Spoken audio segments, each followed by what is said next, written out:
Whenever the topic of movies comes up in a casual chat with friends or family, and someone asks me what my favorite movie is, my answer is always the same: Gladiator. To me, Gladiator is what a great movie should be. A simple story told with amazing characters, powerful emotions, great acting, and a beautiful cinematography. At first, I thought the characters had basic and familiar motivations, but they were shown such a strong way that it felt like a masterpiece. Over time, I realized I was wrong about one thing: the characters aren't simple at all. In fact, the two main characters, Maximus and Commodus, are both deeply complex in their own ways. First, I need to clarify something to avoid any misunderstandings. Even though some characters in Gladiator, like Emperor Marcus Aurelius and his son Commodus, are based on real historical figures, the story itself is completely fictional. Everything I'm going to talk about is based on the Gladiator movie, not the actual Roman history.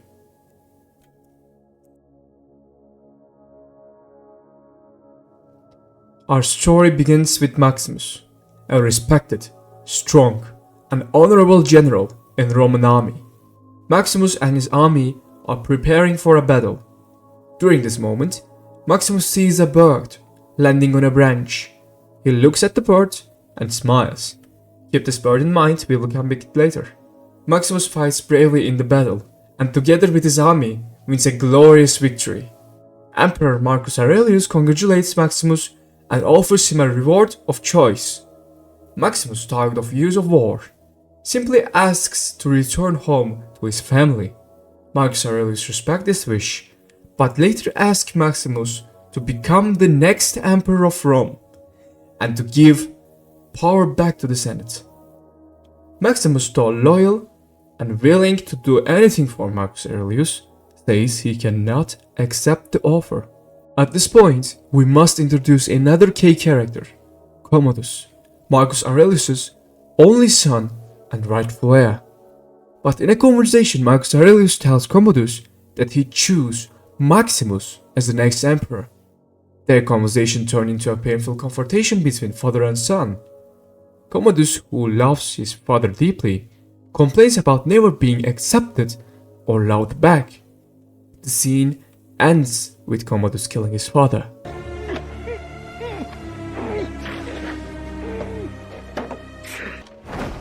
With the emperor dead, Commodus becomes the new ruler. He offers Maximus friendship, but Maximus refuses. In response, Commodus orders Maximus and his family to be killed. Maximus somehow escapes, but he cannot save his family. He returns too late and sees a tragic scene. But why did Maximus reject Commodus' offer? The simple reason is that Maximus doesn't believe Commodus is a good man or that he could be a good ruler. Commodus believes Rome should be ruled by one powerful man, not the Senate. He believes are the opposite of his fathers.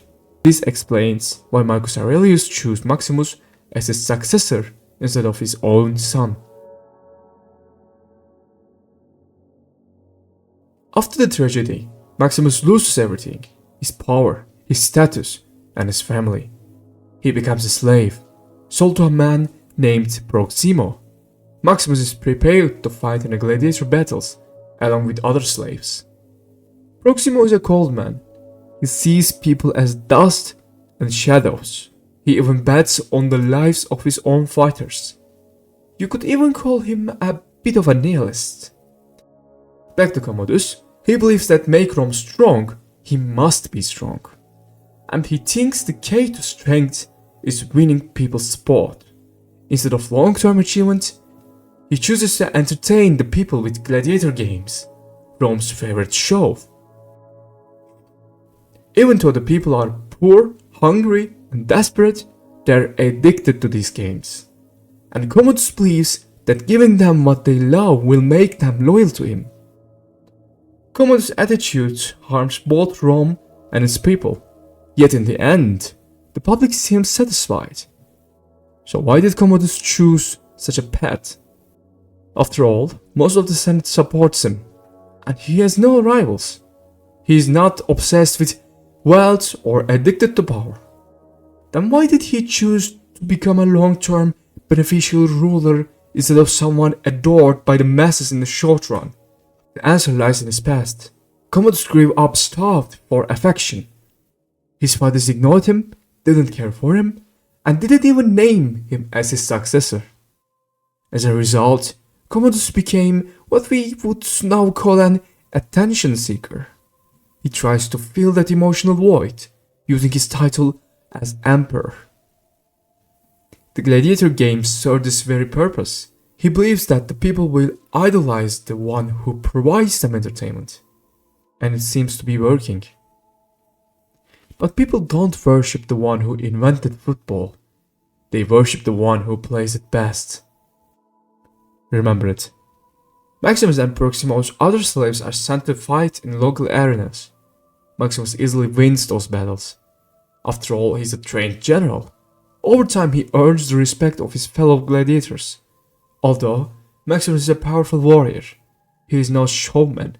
He doesn't try to entertain. He fights in the cleanest, shortest, and most efficient way. Proximo is bothered by this. He tells Maximus that he needs to put on a show and entertain the crowd. But why does Proximo care so much? Maximus wins the fight, and Proximo earns his money. Why does Maximus' popularity matter to him? Because Proximo sees something in Maximus. A potential. A reflection of his younger self. Yes, Proximo was once a gladiator too. A slave who gained his freedom directly from Emperor Marcus Aurelius. He tells Maximus that he didn't earn his freedom by being the best fighter, but by being the most beloved. Proximo, who starts off as a cold and selfish character, eventually grows to admire Maximus. In one fight, Maximus again wins with quick and brutal efficiency. He then turns into the crowd and sarcastically asks, "Are you not entertained? Are you not entertained?" This outburst surprisingly makes the crowd love him even more. Why? Because it was a bold move, something no slave would ever dare to do. The people saw in Maximus something they had never seen in a gladiator before. A pride, a dignity, and a strength of a character. He may not have entertained them, but he won their hearts. Later, even when Maximus defies the crowd's will in another battle, they don't turn on him. Instead, they admire him more. Look, people don't always embrace those who share their own thoughts and opinions. On the contrary, they often admire those who are strong enough to assert their own identity. And Maximus is certainly one of them. Eventually, Proximo takes Maximus and the others to Rome to fight in the Colosseum. Emperor Commodus himself will be watching. The upcoming battle is a reenactment of a real war between barbarians and Romans. Maximus and his team are played the losing barbarians. Despite having fewer weapons and mobility, Maximus leads them to victory through brilliant leadership, just as he did as a general. At the end of the battle, Commodus wishes to meet the brave gladiator who led the team. Maximus suddenly has the chance to kill Commodus and take his revenge. But he doesn't. Because Maximus is a true leader. He thinks not only of himself, but of his friends. If he killed the emperor, they would all be slaughtered on that spot. At first, Maximus hides his identity. He knows that if Commodus finds out he's alive, they will all be in danger. But eventually, he is forced to reveal who is he. Will you remove your helmet and tell me your name?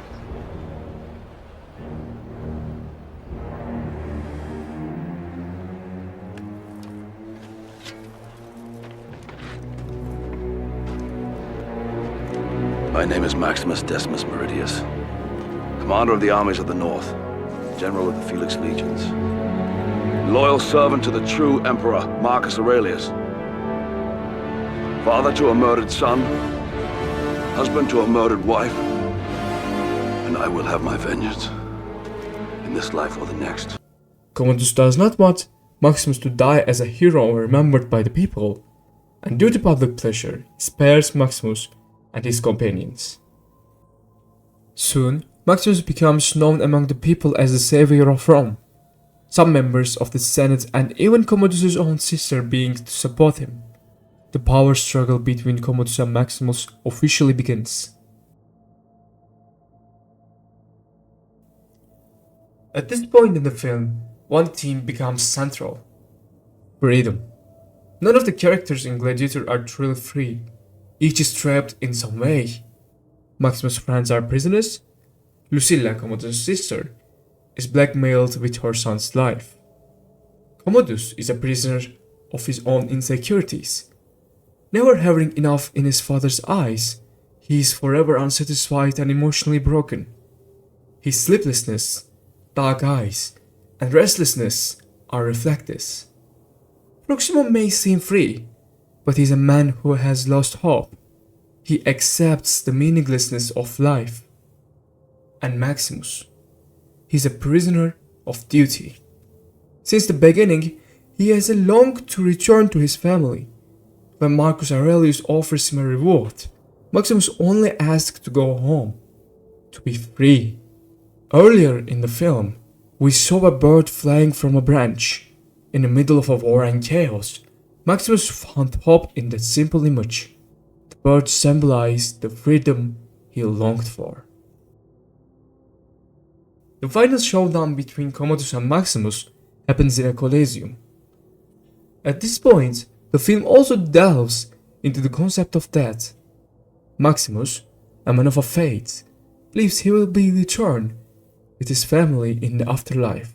He approaches death with peace. Commodus, on the other hand, fears death. Yet deep down, he believes it is the only key escaping his inner turmoil. They fight. Maximus wins, Commodus dies. But the wound Commodus inflicted is too severe. Maximus dies too. But his death is a release. He fulfills his duty. He opens the door to the afterlife. He is free. His friends are granted freedom. Lucilla is no longer threatened. And most ironically, Proximo's old belief that life is nothing but dust and shadows is both challenged and affirmed. It's proven false because even after Marcus Aurelius' death, Maximus continued to fight for his vision of Rome, a vision that outlawed the man who imagined it. Maximus, a dead emperor's dream, found breath again. In that sense, life is more than dust and shadows, because ideas can echo beyond the grave.